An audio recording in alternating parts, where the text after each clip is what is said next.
bendigo en el Señor y agradezco al Señor porque ustedes han decidido marcar esta pauta para sus familias, darle el primer día de la semana, del mes y del año, viniendo con sus hijos, con su familia, con sus seres queridos, a buscar del Señor. Bueno, vamos a la palabra del Señor y quiero confesarles que no he podido, la verdad, salirme del Salmo del Salmo 127. No he podido salirme del Salmo 127. A veces la palabra del Señor lo atrapa a uno y lo deja ahí, sumergido en ese universo maravilloso que es la palabra del Señor, trayendo nuevas gracias, nuevas revelaciones, nuevas iluminaciones, nuevo consuelo, nueva fortaleza, nueva comprensión para el futuro, nuevo ánimo en medio de las pruebas. Así es la palabra del Señor, y a veces seguramente a ustedes les pasa, uno llega a un texto de la palabra del Señor y se encuentra con la infinitud de la palabra y no se puede salir de ahí, y al otro día trata de hacer el devocional en otro verso, pero otra vez no es capaz, y ahí tiene uno que seguir navegando en ese océano inmenso que es cada texto, cada segmento de la palabra del Señor. El Salmo 127, Salmo para construir, y sé que todos estamos aquí porque es inevitable el anhelo profundo del alma del ser humano de construir. Nacimos para construir, y nuestras construcciones dicen mucho de quiénes somos nosotros, ¿sí? Y qué es lo que está pasando en el alma, qué es lo que yo estoy construyendo. Y el Salmo 127 nos viene entonces al encuentro con la voz de Dios para las almas que no pueden parar de construir. Salmo 127. Si el Señor no edifica la casa, en vano se esfuerzan los albañiles. Si el Señor no cuida la ciudad, en vano hacen guardia los vigilantes. En vano madrugan ustedes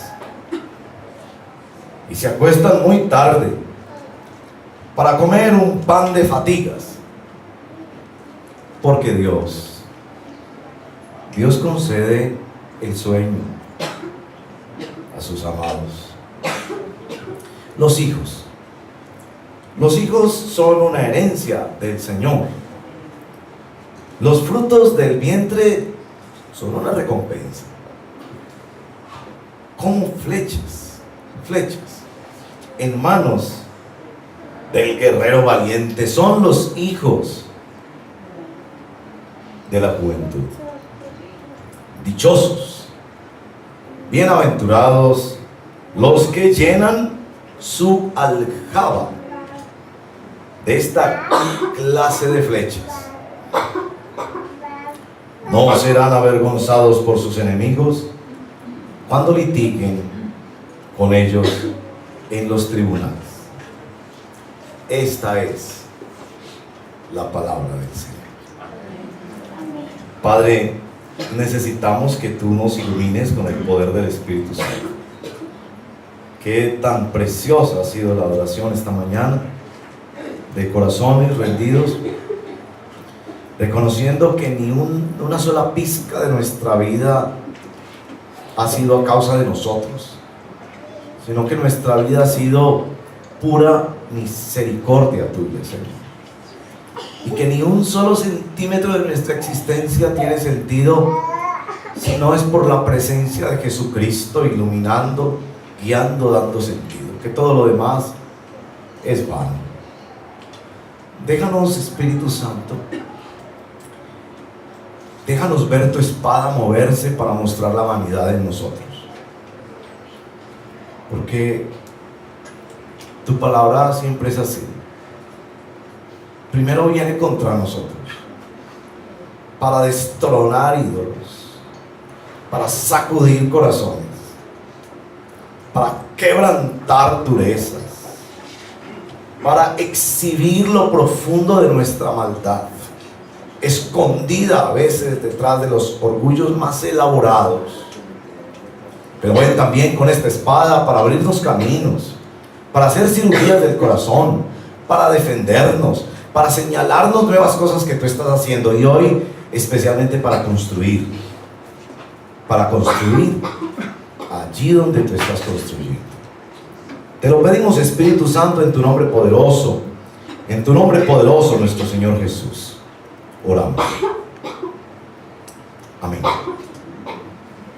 Amén. Bueno, la vida se conoce por lo que construye.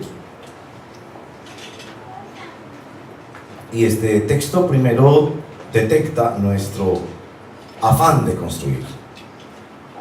Afanados por construir.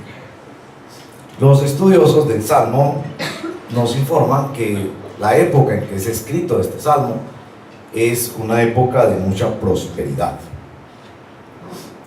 Es el clímax seguramente del reinado de Salomón. Mucha riqueza. Por primera vez la gente de la ciudad podía salir de ese pequeño apartamento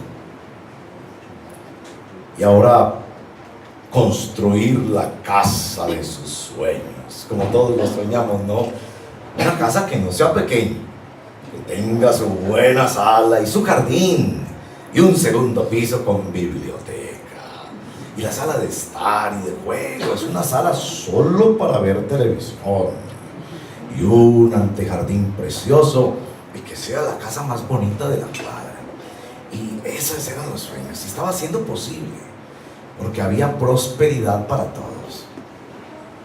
Nos dicen también los estudiosos que era tiempo de nuevas leyes. La legislación estaba tratando de proteger aquella riqueza y aquella prosperidad que había por fin llegado a la ciudad. Y era tal la prosperidad que, como ocurre en muchos de esos países llamados del primer mundo, que hay mucho trabajo. Entonces la gente no tiene solo un turno, tiene 2 turnos, y no lo necesita, pero es que hay que aprovechar porque hay mucho trabajo y están pagando muy bien el trabajo. Entonces la gente se trasnocha, y Dios a eso dice: vano, vano, vano. Y Dios no se lo está diciendo a unos paganos que no conocen a Dios ni vienen a redil los domingos. Verso 2: en vano madrugan ustedes. El problema del Señor con esto no es con aquellos que se dedican solo a almacenar, no, ustedes, su pueblo. Entonces, este texto como que sí lo desnuda mucho a uno en esa problemática de queremos construir nuestra propia torre de Babel, nuestro reino. Queremos sentirnos seguros, queremos construir seguridad a través de bienes materiales. ¿Y cómo nos burlamos nosotros, no? De esos faraones y de esos reyes antiguos que se hacían enterrar con oro y construían pirámides, y nosotros, ay, tan tontos que eran. ¿Tontos? ¿No eres tú igual? ¿Qué tienes esta frase? Yo me muero tranquilo, sí. Yo me muero tranquilo si tengo mi casa pagadita y otra casa más para que dé rentica. Yo me muero tranquilo si tengo mi pensión. Yo me muero tranquilo si tengo mis buenas acciones almacenadas. Yo me muero tranquilo si tengo una hermosa casa y además el carro y otras propiedades. Y yo me muero tranquilo si además de eso le dejo a la familia la finquita en el oriente. ¿Tontos los faraones? No es que nosotros pensamos igual, que finalmente la seguridad y la tranquilidad de nuestro corazón está en construir y poderlo vigilar para que nadie me lo robe, y trabajar muy duro para poder asegurarlo. ¿Tontos los faraones? Así que este texto es palabra de Dios que nos confronta profundamente. Nos confronta si tenemos esas cosas, nos confronta. Y nos confronta si no tenemos esas cosas. Porque el ídolo puede estar ahí o no estar ahí, todavía ser un ídolo. Idolatra tanto la casa el que la tiene como el que no la tiene. Y miren la respuesta del Señor. La respuesta del Señor es mostrarnos cómo construye Él. Ellos construían, pero ¿cómo construye Dios?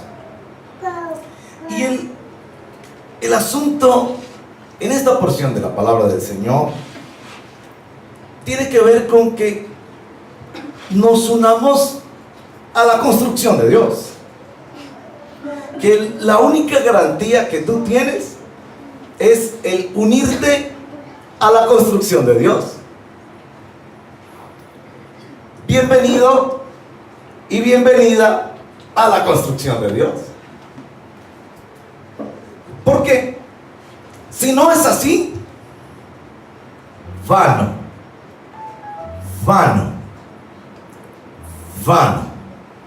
es la misma palabra que usa Santiago para decir esto de que neblina, que la vida es como neblina, que de repente se desaparece. ¿Cuántas historias nos ha dejado el año pasado de personas con mucha fortuna, con mucha salud, con mucho potencial y posibilidades, y así todos sus sueños? Eran jóvenes, acariciaban ya la copa, un instante. La palabra vano es pasajero, efímero, es un vapor.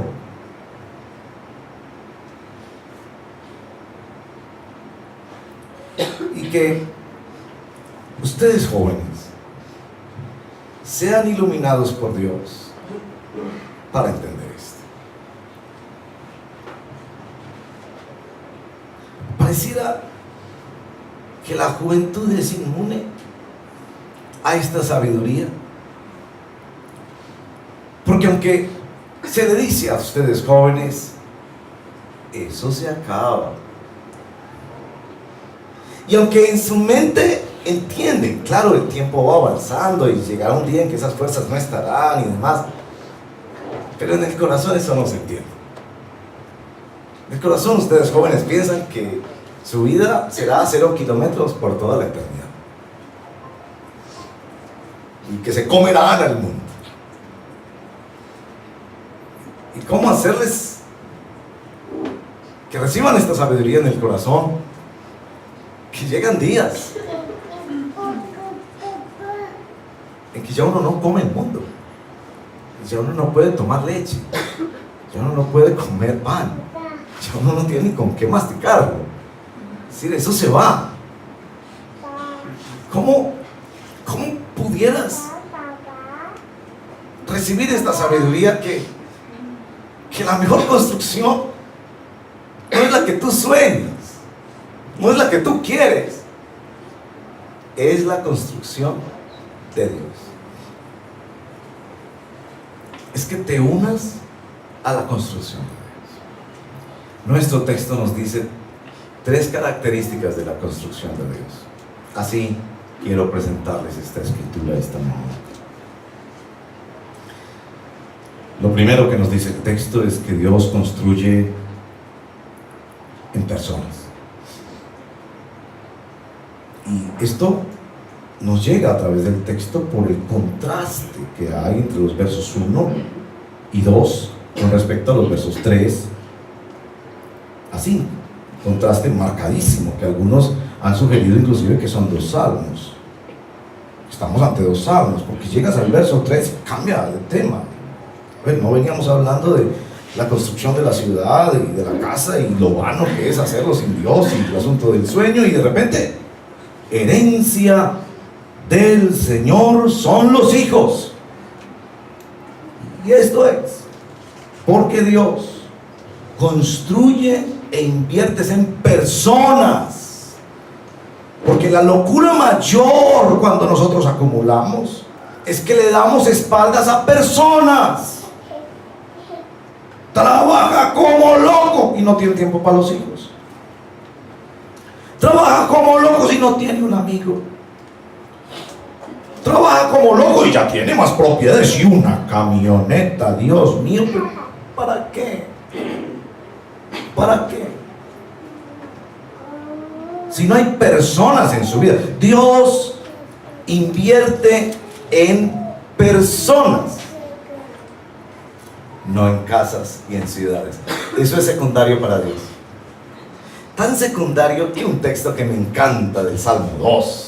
Ese es un texto que a mí me ha ministrado por muchísimos años. Daré naciones por ti. Ese texto a mí me parte el corazón.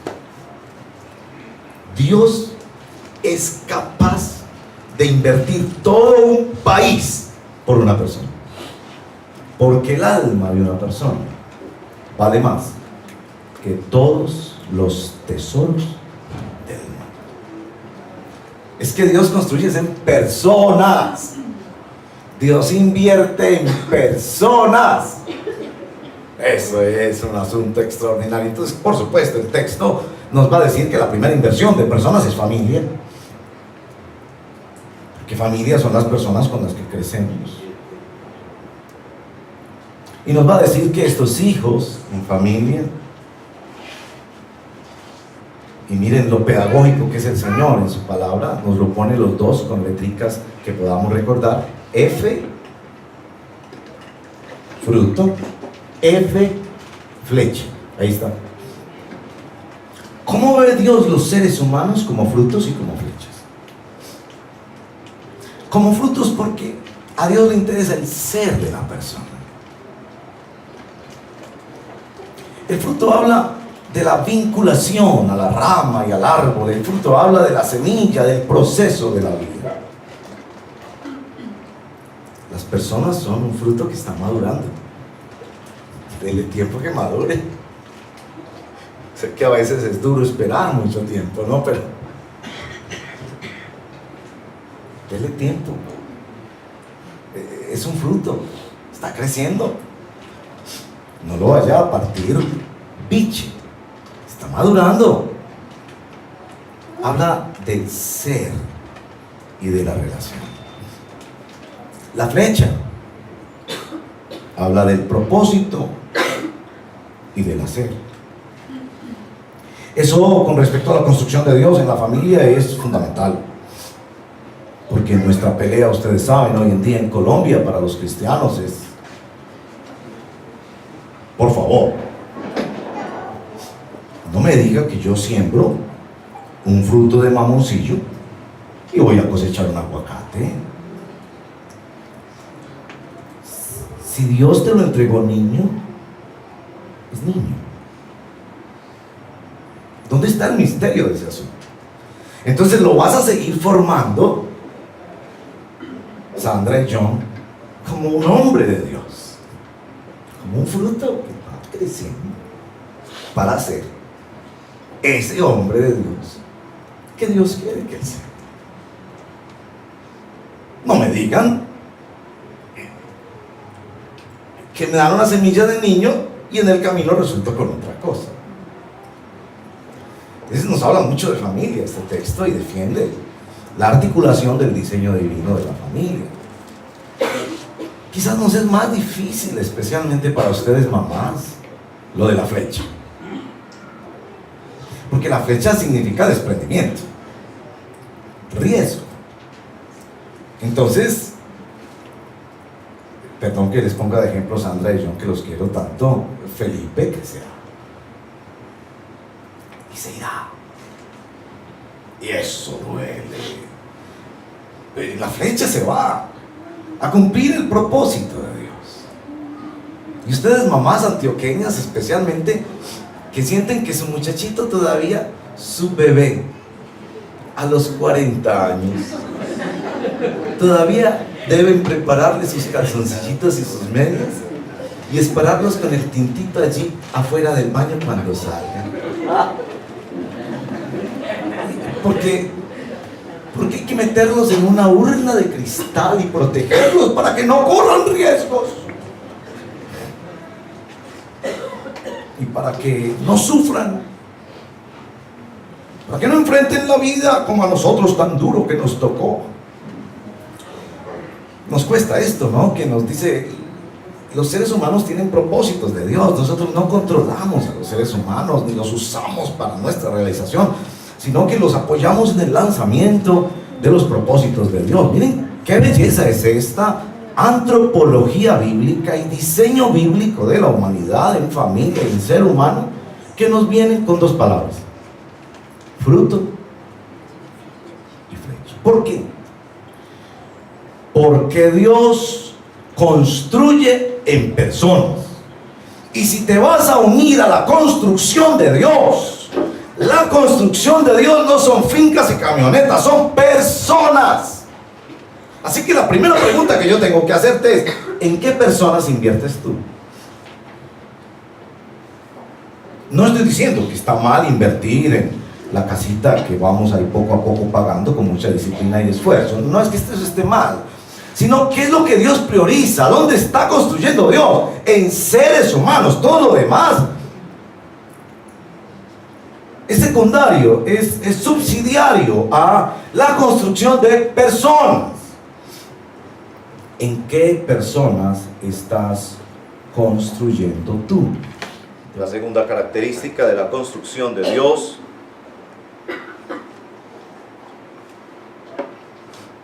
es que Dios construye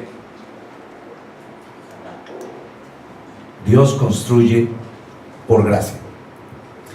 Les voy a decir cómo encontré esto, porque ustedes que son muy buenos estudiantes de la vida van a decir: uy, ¿de dónde saco ese Dieguito eso? Se los voy a decir. Miren el final del verso 2. Me costó entender. Cuando Dios les dice vano, vano, vano, en lugar de reprenderlos, disciplinarlos, si tu construcción es vana, Dios debería quitarte entonces tu construcción. Si tu trabajo se está volviendo idolátrico, Dios debería quitarte el trabajo, pero no es así. Nos habla del sueño, de la gracia del sueño. Por favor, no lo interprete mal, porque hoy en día, como es tan común el uso de la palabra sueño en términos metafóricos, entonces usted podría decir: Dios le da su sueño a sus amados. Aquí, cuando habla de sueño, se refiere al sueño de dormir por la noche, dormir, reposar de la noche cuando roncamos. Y algunos roncamos de manera muy notable.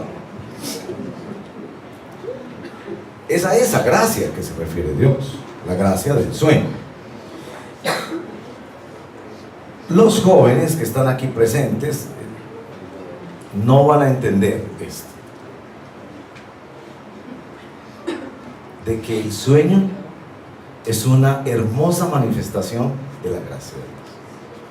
Ustedes jóvenes no entienden eso porque ustedes a las 11:30 llegan a la casa, se comen un platado de frijoles de 3 metros y a los 30 segundos están roncando ahí en la cama para madrugar a las 10 de la mañana. Eso sí, su santa madrecita les tira un balde de agua en la cama. Y durmieron, todos no se dan cuenta. Cierran los ojos y al otro día, 10 de la mañana. 10 de la mañana. Amigos y amigas, cuando ya uno pasa de los 50, así no es la vuelta. Ya en estas alturas del partido, como diría Mario Benedetti, una noche completa, una noche en que usted no tiene que levantarse al baño a tomar la pastillita, a tomar agüita, por cualquier sonidito de una moto que pasó por el frente o alguien que gritó una noche completa. Eso es oro puro. Oro puro. Ustedes jóvenes se acordarán de eso dentro de unos 30 o 40 años. El insomnio, no poder dormir bien, eso es una cosa terrible. Uno no funciona, uno no se encuentra, uno le da taquicardia, uno está nervioso, uno se pone ansioso, pelea con todo el mundo, cuando no logra tener siquiera 4 horitas completas y derechitas. Y miren, nuestro Dios está diciendo aquí que una cosa tan esencial, que desafía la ciencia médica hoy en día, una cosa tan esencial, Dios se la da por pura gracia a quien Él quiere. Así de simple. Almacene todo lo que quiera, construya todo lo que quiera, asegúrese con todo lo que quiera, pero aquí hay una cosita, que Dios la da, y Dios la da por pura gracia, porque Dios construye con gracia. Dios construye con personas, Dios construye con gracia. Y miren la belleza de esto, que cuando a mí me dicen que Dios construye con gracia, me dicen que yo soy buen material para Dios, porque si alguien quisiera construir conmigo, tiene que ser con volquetadas de gracia. Yo no tengo mérito, yo la he embarrado, yo soy difícil y complicado, me cuesta aguantarme a mí mismo. Miren que a veces me miro en el espejo y digo yo, pues porque sos tan aburridor. Sí, por Dios, es decir, no me divorcio de mí mismo porque eso no es posible. Me lo he llegado a proponer. Hombre, ¿por qué no nos divorciamos? Es decir, si alguien va a construir con este material, tiene que tener volquetadas de gracia. Así que cuando leo esto, yo digo, yo soy material para Dios.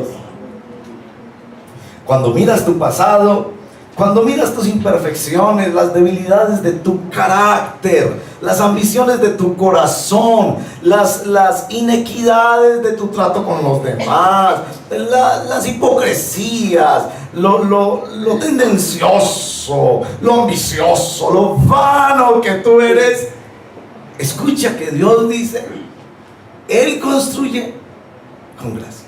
Y a Él se le ocurre amar a esas personas y decir, voy a construir contigo. Yo voy a construir reino de Dios contigo. No lo mereces. No necesitas merecerlo. Porque esto será como le dijo el profeta Oseas al pueblo: los amaré de pura gracia. Ese amor no es porque seas muy bonito, no es porque seas muy elegante o entendas mucho, lleves mucho tiempo. Los amaré de pura gracia. Dios ha decidido construir contigo. ¿Quieres creer eso? ¿Quieres recibir eso? Dios ha decidido construir en personas y ha decidido que tú seas una de esas personas. Bueno, la tercera cosa que caracteriza la construcción de nuestro Dios: Él construye con personas, construye con gracia. Y mire esto: construye pensando en el futuro. El verso número 5 es muy importante en este salmo, porque da la prueba de rigor sobre toda construcción humana. La prueba de rigor sobre toda construcción humana son esas personas, hijos biológicos, hijos espirituales, hermanos, mentoreados, apadrinados, sobrinos, nietos, que se levantarán en el futuro para pelear por ti. Tu construcción no será aprobada por la cantidad de números que tiene, o por el volumen de espacio que ocupa, o por la cantidad de acciones que representa, sino porque tú serás defendido un día por tus descendientes espirituales, como San Pablo, que tuvo muchos hijos espirituales, descendientes biológicos, que también pueden ser descendientes espirituales. Miren dónde encontramos eso en el verso 5. No serán avergonzados por sus enemigos cuando litiguen con ellos en los tribunales. Este texto tiene, por supuesto, un contexto histórico que debo explicarles. La situación era más o menos así. En estas ciudades del antiguo Medio Oriente, las ciudades que se respetaban por tener gran movimiento comercial y demás, dependían de estar amuralladas. No había otra forma de protección. Generalmente tenían una sola puerta o unas pocas, pero muy bien controladas. La puerta era el lugar fundamental de comercio, de jurisprudencia y de guerra. La puerta era el lugar, por eso, si estás leyendo la nueva versión internacional, dice, litiguen en los tribunales. En la Reina Valera dice puertas. Se refiere a esas puertas. Cuando puedas ser avergonzado, cuando tengas que enfrentar a un enemigo, cuando tengas que litigar en un tribunal, ¿quién es el que va a decir que tu vida tuvo sentido? Personas. Entonces Dios está proyectando futuro, está construyendo hacia futuro, está diciendo, mira, la razón por la que yo no te dejo acumular y poner toda tu confianza en tus bienes materiales y todo, no es porque eso no sea bueno hacerlo, sino porque eso no te defenderá en el futuro.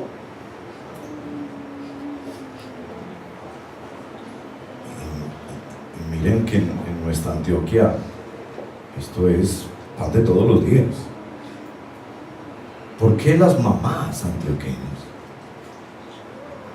tienen ese sitio seguro de que esas viejitas son tan honradas en la mayoría de los casos por sus hijos y sus nietos, que el día de las madres pida lo que quiera la viejita porque se lo dan? A diferencia de los viejos. ¿Por qué?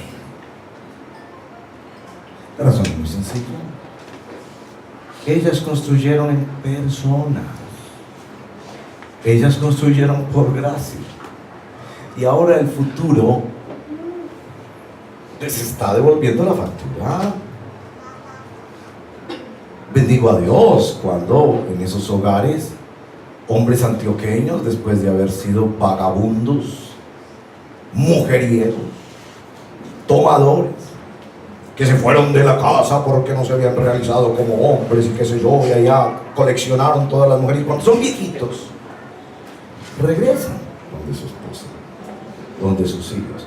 Y bendigo a Dios cuando en esos hogares antioqueños hay amor para ellos, y gracia para ellos, y acogida para esos viejos, y todavía encuentran allí perdón y gracia para seguir avanzando en la vida. Pero ¿no ven que es así lo que nos está diciendo este pasaje de la Escritura?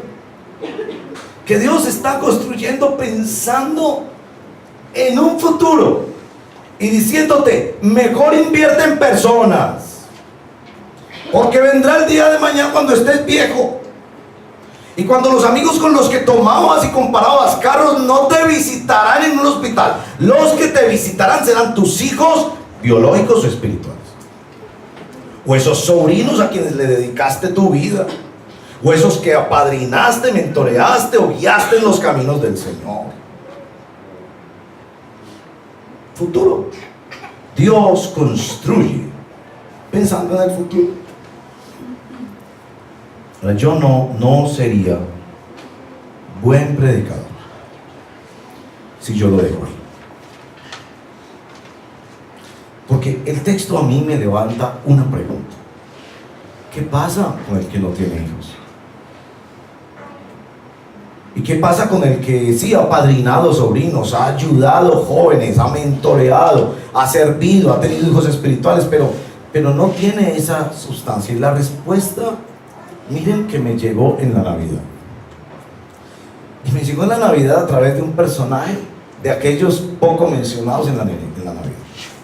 Me refiero a Ana la profetisa.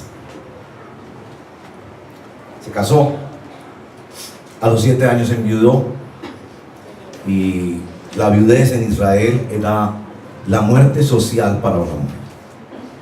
No había trabajo para una viuda. Si no había hijos, si no había esposo, solo le quedaba de espacio la mendicidad. Y efectivamente, los estudiosos creen que Ana, la profetisa, esa que recibió al niño ahí en Jerusalén, cuando van a presentarlo, era una mujer que vivía dependiendo del templo, de lo que quedaba de las ofrendas que se presentaban en el templo, y de ahí era que comía. ¿En qué se ocupaba toda la vida, ya que no pudo trabajar, ni tuvo hijos, ni esposo, ni demás? Orar. Y el texto sugiere ayunar. Ahora, el ayunar le quedaba bien a Ana, porque pues, para los pobres es fácil ayunar.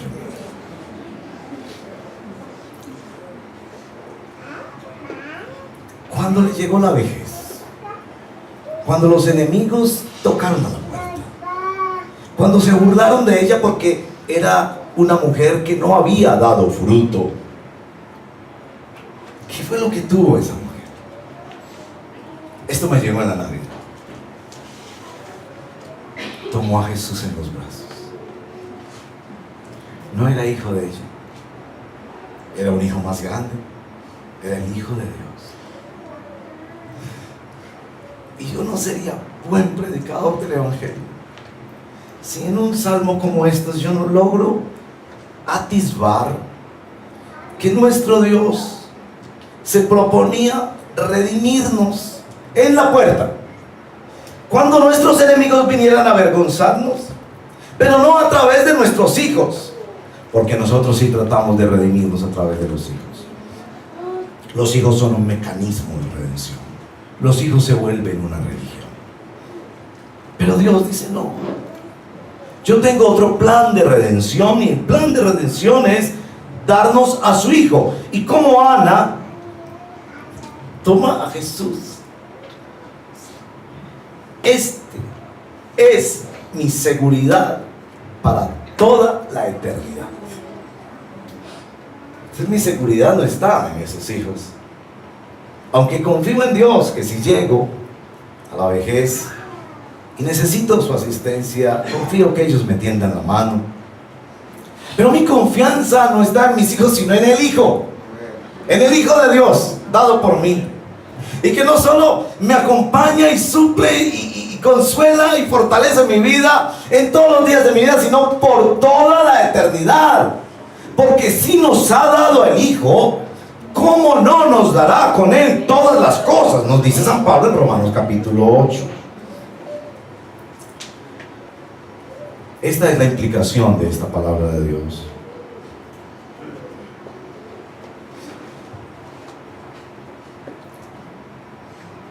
Si al evaluar tu vida